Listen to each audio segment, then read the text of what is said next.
my name is Parastu Imami, and I'm the host of The Road to Success for Your Highly Sensitive Child. This podcast is about empowering parents of highly sensitive children to nurture their child's unique personality trait and create a path to success. Our podcast provides guidance, insights, and support to help you unlock your child's full potential, fostering resilience, confidence, and a bright future. If you're new to my podcast, please go back and listen to episodes 1 and 2 because they provide information on high sensitivity that all subsequent episodes will build upon. To book a private coaching session with me, please visit my website at parentinghsc.com. Before we start today's episode, I wanted to quickly share another podcast I think you would love. It's called Talking to Teens, Expert Tips for Parenting Teenagers. If you enjoy our deep dives into emotional intelligence and communication strategies, you'll find tons of value here. Each episode features a different expert offering practical advice on teen behavior, self-esteem, and navigating those intense emotions, challenges that often parallel what we discuss on this show. It's hosted by Andy Earl, and you can find it at talkingtoteens.com. The reason, like a lot of people say, okay, for example, in the instance with my sister-in-law, why would she stay with him? You know, a lot of people ask me this question. Well, the reason is that he knows what she wants to hear. Yeah. So he knows how to make it right. When they apologize, do they really mean it? Nope. Absolutely not. They do not mean it. They say it to buy themselves more time. That's all it is. And so to get you to stay, they'll do anything to get you to stay, including saying anything that you want to hear as far as apologizing, as far as getting you gifts that you want, taking you to restaurants that you want to go to, taking you out, whatever it is that you want that they know would win you over to them, they will do it. Yeah. The gifts is a huge thing. Watch out for being financially spoiled, right? We love to be financially spoiled as women, but a lot of times that is because, I know in my situation, it was because he knew how devious he was being behind my back.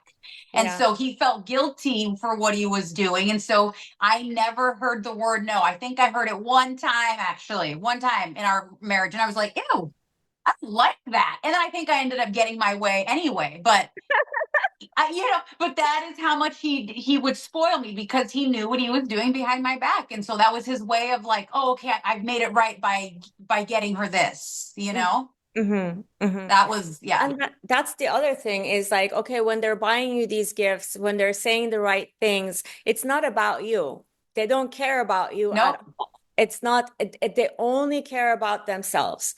The admiration and the validation. Yep.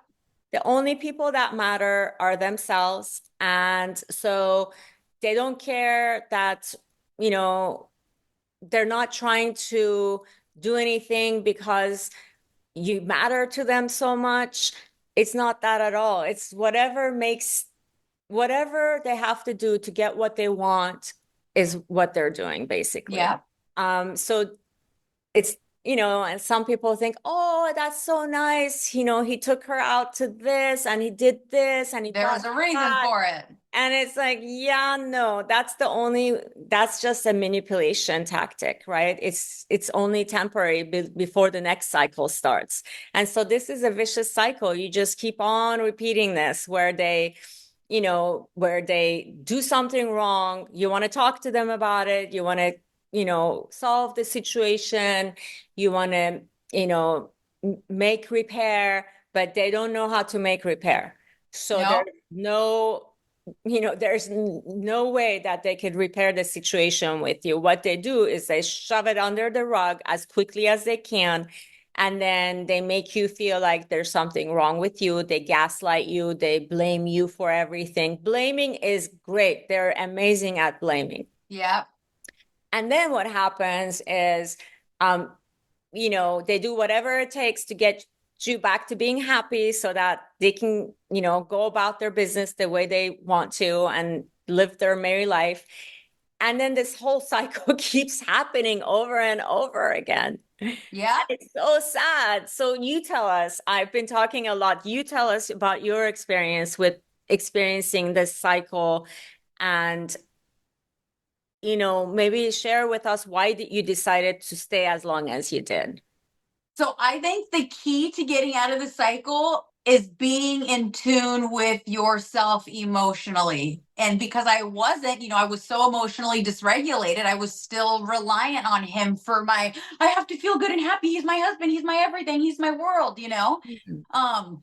So really understanding that until you know your energy and your emotions, you're not going to understand somebody else's. So they're going to be able to keep telling you the sweet nothings in your ear that you want to hear, Yeah. but the energy isn't going to match because his words and his actions matched. Yeah. And so I was like, why do we keep fighting that? I literally was like going nuts. I'm like, okay, he's showing me the right things, he's saying the right things, but it still didn't feel right. I knew that something was still off, but because I wasn't in touch again with my own emotions, I had no idea to understand when he was lying to me. But then when I actually started a Tai Chi practice, and I promised myself 100 days. And once I became more in touch with my emotions and we lived in separate rooms, I just started studying him. And I was able to just see and sense things and be like, whoa, okay, I see what he's doing here. I understand this. And now I could start to see when he was lying to me. And even before we had separated rooms, like right at the end when we were, before we did separate rooms, I could feel things between them, even during sex. Like just energetically, I could feel things, and I would say something to him, and so then he knew, oh shit, she's on to me. Like now she understands better, and I'm not going to be able to gaslight her and manipulate her with words anymore. Yeah. And he never came back to hoover me Mhm. because he knew that I had built boundaries. He knew that my self-worth had raised, my confidence had come back. Like all the things that he had stripped me of were back. And my authenticity too was soaring through the roof. And he said, oh shoot, I'm not going to be able to get her back in this time. So Mhm. that is the key, understanding yourself, knowing yourself. I always say when you know yourself, you love yourself. And when you love yourself and know yourself, you know that you are a particle of God. Absolutely. And so you just start to know things and feel things. And that is what got me out of the cycle. Mm-hmm. I think, yeah, that's so profound, understanding that your self-esteem, self-confidence, self-love, they are so important. They're the pillars of being able to, in any part of your life, you must have all these three to be able to live a happy, joyful, successful life in every aspect of your life. Yeah. Because if you don't have self-confidence, like for example, I would always say to my husband, ex-husband, I would say, if I didn't have a good, healthy self-confidence, I would have been completely like just smashed by you. Like I would have been nothing by now if I didn't have a healthy self-confidence level. But you can't bring me down because I have a healthy self-confidence. And when you try to, I didn't know the term gaslighting then, but when you try to turn the table on me, I know what you're doing, so it doesn't affect me. And Yeah. so, and then of course that would bother him because he didn't have power over me. Because I have such a high confidence level, he didn't have power over me. So he couldn't do, like he could try, but it didn't work. I would just call him on it because I wanted Yeah. to repair. I loved him. I loved him so much. I wanted to repair, right? I didn't, my intention was we're in this together. We're trying Yeah. to build this life. I'm trying to get pregnant, have, make a family with you. I wanted to work out. I saw him as my partner in like as if we're in a team, right? Like when you Yeah. sports, there's no way you can't win against your competitor if you're playing soccer and you put your players down all the time and kill their confidence level. Those people are not going to win the game with you. They're going to lose right away because you killed their self-confidence, or you put them in a position where they're not good at that post, or that, that position that you put them into play. They're not going to be able to play well because that's not their expertise, that's not their strength. So you put them in a area where they're going to fail, because they're not good at that, right? But if you want the team to win, you're going to put them in the right place so that you boost their self-confidence, so that they will do their best because that's where their strengths are. And they're going to, you build up their self-confidence by telling them what a great job they're doing. And that's how you're going to win the game, by making sure each player is placed in the right place, in the area where they're excelling at, where they're having the strength and the natural ability to do well. And you look out for each other. You don't just think about yourself, you think about each and every player and make sure that everybody is set up for success. But Yeah. if you do the opposite, which narcissistic people do, is take away your confidence, make you feel like you're a nobody, make you feel like, you're like not going to succeed without them, that you're just going to be a failure and your life is going to be nothing without them. I mean, you can't build a relationship that way. You can't build a healthy relationship that way. You could just, and then after a while, if the woman is strong, like you and I, they're going to go, I don't need this. I can have my own life. I don't need you. I can provide for myself. I can have a happy, joyful life. I have my friends. I have my family. I have my health. I have my brain. I have everything I need inside of me. I don't need you. So you just walk away, because who wants to be, manipulated all the time and be in a relationship where they feel like that person doesn't have their back, that person doesn't really care about them, and that person is only caring about themselves. I think that was the most shocking part for me, right? It's like you think that they really, I mean, mine was a covert. So I thought that he had my back. There was no reason for me to not think that. And then to find out that he didn't, it's quite the shock. Yeah. Yeah. Was yours a covert? You know what? I'm not sure, because it was so long ago and I discovered narcissism, so I mean just a few years ago. So I'm Yeah. not sure if, but um I do know that I never felt loved by him. I never, like, I tried. I loved him so much. Mhm. I really did. And I really tried to make the marriage work, because I believe once I get married, I believe in making Yeah. marriage work, right? I don't believe, I'm not a religious per se, but I do believe in God. Yep, And me too. and I do believe that once I make a commitment, then I want to make it work, right? I do believe that my word is my honor, and that if I've said yes to the marriage, then I'm there. I'm in it. I'm going to fight for it. I'm going to give it all that I had. But what Same. happened in my relationship is that I thought that he was hurt because he lost his dad at a young age. So I just thought, oh, he's hurt. He just needs more love. So I would just love him. Mm, I would give him more and yes. more love. And I would just nurture him and be there for him, and, just help him excel in his career. And just, I did everything in my power to help him succeed in his life, in his career, in everything. And then he resented you for it, for loving him that much. No, I don't think he resented me for it at all. He was very receptive. He loved the fact that he was getting so much attention from me. Not at all.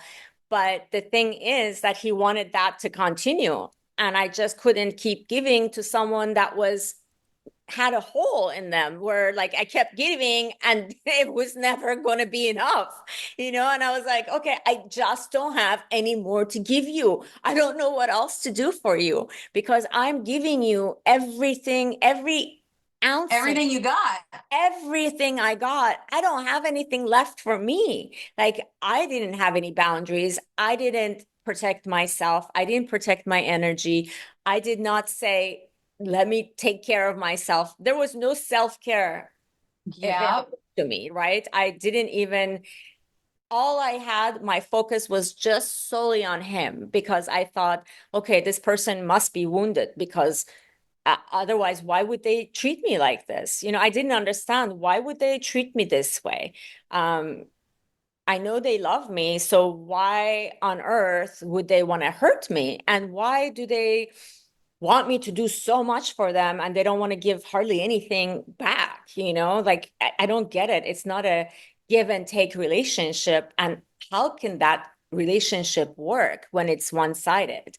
And so, I just gave him excuses for as long as I could. And then after that, I'm like, okay, this is not getting any better. It's not changing. And I need to start loving myself. And that's when I decided, okay, in this relationship, I'm only loving him. There is no self-love here. I'm just giving to the point where I have nothing more to give. I'm completely depleted and then some you know so that's when I learned that okay, um I have to learn how to love myself and how to um care for myself and not just give so much because that's what Yeah. we do, right? As a highly sensitive person, we love deeply. I mean, if you're loved by a highly sensitive person, you're the most like luckiest person alive because we very much love with all of our heart. And we give a lot. And so, and because of our empathy and compassion, we really feel your pain. And so we want to help you get rid of your pain. We want to Yeah. help we are always in the mode of helping others. I mean, honestly, there's not a point in my life, even as a child, there's not a point in my life where I can say, oh, that year of my life, I didn't help somebody. Yeah. Yeah. There's no one point. I mean, yes, I can't remember, of course, when you're not able to help, like if you're a baby, you're not able to help others. But even then, I believe that you could still help with your energy, like with, Yeah. you know what I mean? Like being Oh, yeah. laughing and giggling and all that is your energy, right? That's how you're helping in that moment because you don't have any other thing to give in that moment. But so this is not just me personally, this is highly sensitive people in general are like this. Now, I'm not saying 100% all highly sensitive people are like this, but I would say the majority are.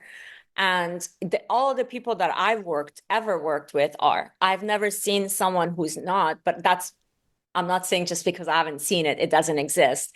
But these are the traits that attract narcissistic people to highly sensitive people. Yeah. So if you're ever wondering why do I keep attracting these people into my life, the reason is your high sensitivity. The reason Yeah. is you feel deeply, you care deeply, you love deeply. You have a very strong and profound level of empathy. And with that comes compassion. Whenever you have a high level of empathy, you also automatically have a high level of compassion.